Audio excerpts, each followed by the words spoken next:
Hi guys! So, ito na yung part 4 natin. Teka lang, napanood nyo na ba yung 1, 2, and 3?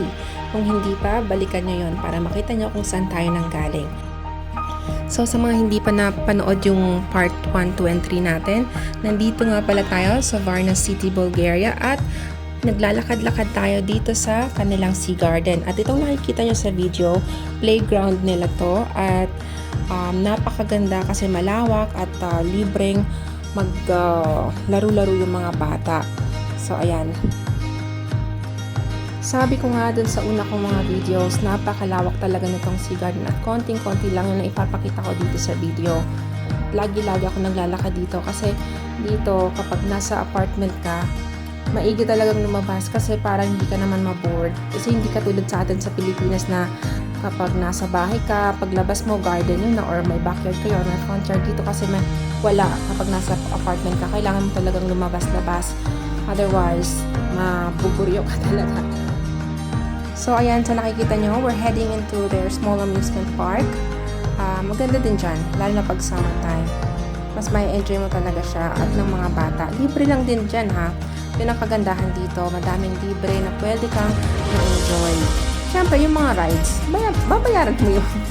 Siyempre naman. Pero I mean, wala siyang entrance katulad sa atin sa Pilipinas, diba?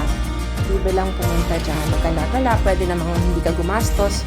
Gusto mo lang pumasyal-pasyal, pwedeng-pwede. Ayan. Guys, actually, hindi talaga ako super daldal. Kaya, minsan, hindi ko na alam kung anong sasabihin. Pero, ayan, sana nag-i-enjoy kayo habang nakikita nyo yan. At yung naipakita ko na part ng amusement park, hindi yun kabuuan. Malawak pa yun. Madami pang mga rides doon. Hindi ko lang naipakita. Yan. Tulad nga nasabi ko, late, or mid-spring na tong video na to, pinuha. Kaya may mga blue. Nakikita nyo kung nabubloom pa yung paligid. Ayan. Ngayon kasi, pa-summer na ngayon dito. Ayan. So, ito. Makikita nyo dyan. Dyan sa kabila, pag diniretso nyo yan, makikita nyo yung view ng seaside. At napakaganda, relaxing. So, tulad nga ng sabi ko kanina, hindi naman talaga ako madaldal. Kaya sa totoo lang, hindi ko na din alam kung anong sasabihin ko. Wala din naman akong pinabasa na script na sasabihin or what.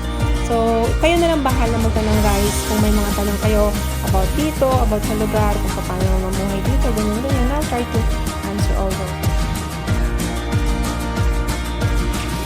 By the way guys, ito nga pala yung center nila. So, makikita yung cafes, restaurants, establishments na kunyari hotel, shops.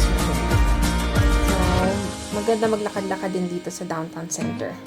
At paubos na rin ng battery ko dyan. So, this will be the end of our video. So, sa susunod naman ng paglalakad at travel, I'll make sure na isasama ko kayo. Please follow me!